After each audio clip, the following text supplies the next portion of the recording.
Muhammadin wa ala alihi wa ashabihi wa tabi'ina ajma'in. Qala ta'ala fi kitabil karim. A'udzu billahi minasyaitonir rajim. Syahrul Ramadan allazi unzila fihil Qur'an hudan linnasi wa bayyinatin minal huda wal furqan. Al-ayah. Jamaah rahimakumullah. Tidak henti-hentinya marilah kita senantiasa memanjatkan puji syukur kehadirat Allah yang telah melipat gandakan nikmatnya pada kita. Sehingga pada hari ini alhamdulillah kita bisa menyelesaikan puasa. Mudah-mudahan Allah selalu memberikan kekuatan kepada kita, memberikan sehat, lahir dan batin. Sehingga kita bisa menyelesaikan tugas ini dengan sebaik-baiknya. Bisa mengantarkan menjadi orang yang benar-benar bertakwa kepada Allah Subhanahu wa taala. Amin, amin, amin. Untuk itulah pada kesempatan yang baik ini marilah kita coba untuk bermuhasabah, untuk melihat kembali barangkali ada hal-hal ibadah-ibadah kita yang telah kita lakukan perlu sekali untuk kita sempurnakan agar ke depan menjadi semakin baik, semakin membawa diri kita menjadi orang yang benar-benar bertakwa kepada Allah Subhanahu wa taala. Karena banyak sekali manusia yang secara lahiriah nampak khusyuk di dalam ibadahnya, nampak tawadhu, tetapi hatinya tidak tampak sebagai orang yang beriman pada Allah Subhanahu wa taala. Di dalam Al-Qur'an Allah menyindir wa in tubdu ma fi anfusikum aw tukhfuhu yuhasibukum billah. Sekiranya kamu terangkan apa yang ada dalam hatimu atau kamu sembunyikan, niscaya Allah akan menghitungkannya. Jamaah rahimakumullah. Hati nifak maka sangat berbahaya sekali kalau itu terjangkit di dalam diri kita sebagai orang yang beriman. Secara fisik ia fasih sebagai orang yang beriman, tetapi hatinya ia tidak beriman. Maka kita harus berhati-hati. Coba kita telaah kembali surat An-Nisa ayat 142. Sesungguhnya orang munafik itu hendak menipu Allah. Maka Allah memperdayakan mereka pula. Jika mereka berdiri untuk sholat, mereka berdiri dengan malas. Mereka mengerjakan hanya supaya dilihat oleh manusia. Dan mereka tidak mengingat Allah kecuali hanya sedikit. Coba ada 3 hal di dalam ayat ini yang perlu untuk kita renungkan. Bagaimana diri kita ketika kita sholat? Apakah kita bersemangat atau kita bermalas-malasan? Apalagi dalam kita mengerjakan sholat taraweh, mestinya dalam hari ini ada suatu peningkatan. Yang biasanya kita kerjakan setelah sholat isya, maka kemudian kita kerjakan di tengah malam atau di sepertiga malam terakhir. Jadi ada peningkatan dibanding dengan tahun-tahun kemarin. Apalagi dalam kondisi yang seperti ini, kita dianjurkan untuk banyak sholat jamaah di rumah, beserta keluarga, beserta anak-anak, dan sebagainya. Maka tidak layak dan tidak pantas kalau kemudian kita menjadi bermalas-malasan. Yang kedua adalah di dalam kita mengerjakan sholat supaya dilihat oleh manusia. Agar kita dilihat oleh anak-anak kita, dilihat oleh keluarga kita. Kita menjadi pemimpin yang pantas untuk ditauladani. Ataukah kemudian dalam saat yang seperti ini kita mengingat Allah itu hanya sedikit. Kita lebih banyak untuk nonton televisi, kita lebih banyak untuk ngobrol, apalagi kita lebih banyak untuk main HP daripada kita membaca Al-Quran, daripada kita menelaah apa yang ada di dalam Al-Quran, agar senantiasa Al-Quran yang mestinya kita jadikan sebagai hudalinnas, sebagai petunjuk bagi manusia, ini betul-betul menjadi pegangan hidup kita. Jamaah rahimakumullah. Di dalam sebuah hadis yang diriwayatkan oleh Imam Muslim, dijelaskan bahwa Allah akan membalas dan membuka segala kepalsuan yang dilakukan oleh manusia dengan balasan neraka. Maka di hari kiamat nanti akan diadili 3 golongan manusia, yaitu golongan para pejuang, yang kedua golongan kaum terpelajar, dan yang ketiga adalah golongan hartawan. Maka gilirannya para pejuang ditanya oleh Allah, apa yang telah engkau kerjakan di dunia? Mereka kemudian menjawab, saya berjuang dan bertempur dan tewas di medan perang untuk memperjuangkan agamamu ya Allah. Allah menjawab, engkau telah berdusta, engkau tewas agar supaya disebut sebagai seorang pahlawan, maka tempatmu adalah neraka. Kaum terpelajar juga ditanya oleh Allah, apakah amal yang kamu kerjakan ketika hidup di dunia?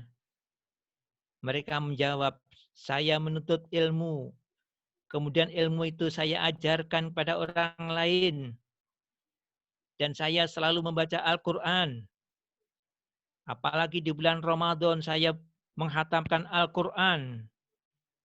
Dalam 1 bulan saya bisa menghatamkan 3 kali, bahkan lebih dari 3 kali. Allah menyanggahnya, engkau pembohong, sebab engkau belajar dan engkau mengajar agar digelari menjadi seorang ulama. Engkau membaca Al-Quran agar engkau dianggap sebagai seorang qori, maka tempatmu adalah neraka. Giliran golongan orang yang ketiga, yaitu golongan hartawan. Allah telah melapangkan hidupmu dengan memberikan rezeki yang banyak kepada engkau. Apa yang telah engkau kerjakan di dunia ini? Mereka menjawab, harta yang telah engkau berikan kepadaku, aku nafkahkan harta itu.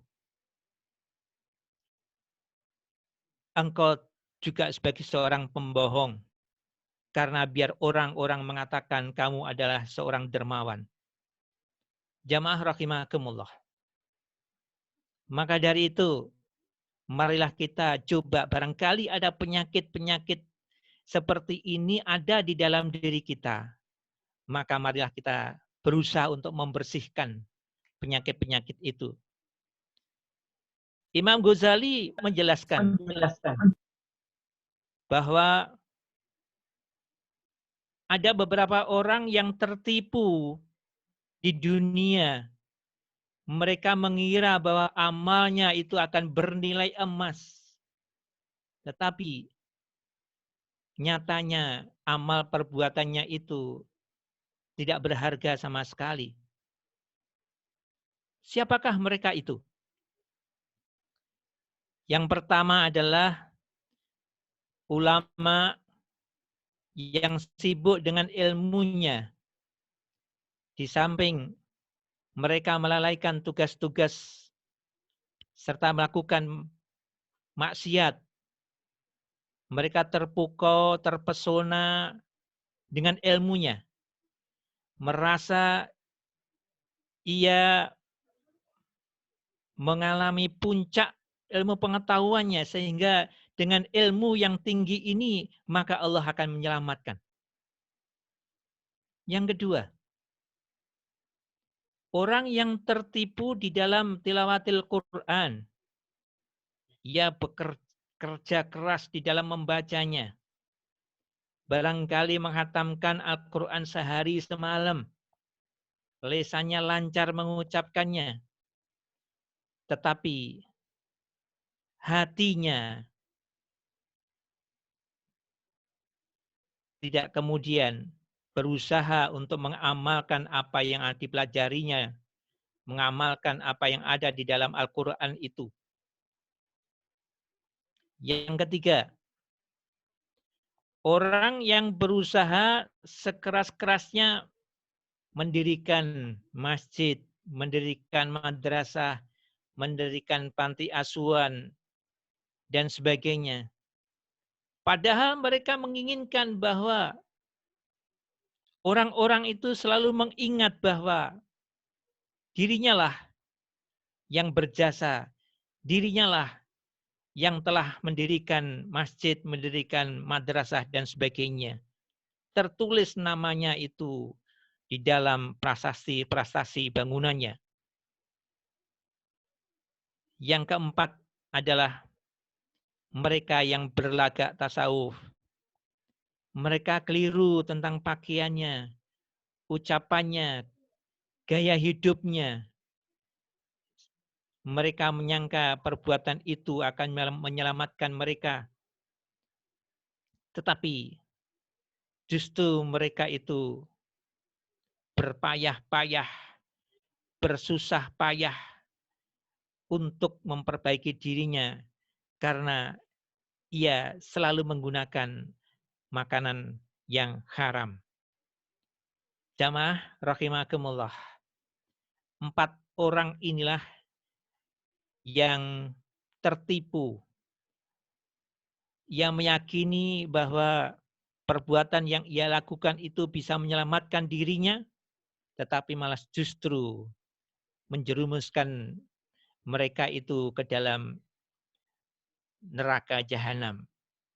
Yaitu yang pertama, ulama yang dengan ilmu yang tinggi, tetapi tetap mereka melakukan bermaksiat. Yang kedua adalah orang yang gemar membaca Al-Quran, tetapi tidak mau mengamalkannya. Yang ketiga adalah orang yang dermawan, tetapi kedermawannya itu supaya dikenal oleh orang, supaya dihormati oleh orang lain. Yang ketiga adalah orang yang berlagak tasawuf. Mereka senang untuk makan barang-barang yang haram.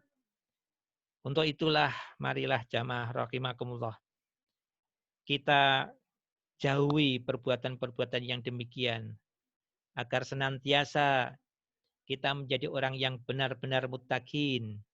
Dengan puasa kita mudah-mudahan tidak hanya sekedar lapar dan dahaga saja, tetapi betul-betul bisa membawa diri kita menjadi orang yang benar-benar bertakwa.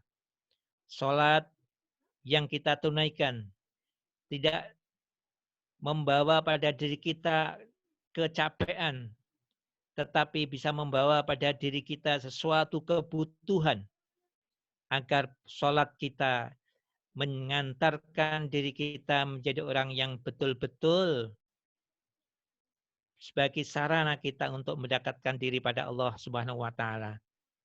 Dan harta yang kita sedekahkan mudah-mudahan bisa mengantarkan kita menjadi orang yang benar-benar ikhlas untuk membantu pada sesama, lebih-lebih pada kondisi yang saat ini. Marilah kita niati dengan ikhlas lillahi ta'ala. Ikhlas mengharapkan ridha Allah. Bukan karena takut akan neraka Allah. Bukan karena menginginkan surga Allah. Tetapi karena kecintaan kita kepada Allah Subhanahu wa taala. Itulah yang sangat kita harapkan. Mudah-mudahan Allah selalu memberikan kekuatan lahir dan batin kita. Amin ya rabbal alamin. Cukup sekian, ada hal yang kurang dan salahnya mohon dimaafkan. Assalamualaikum warahmatullahi wabarakatuh. Waalaikumsalam warahmatullahi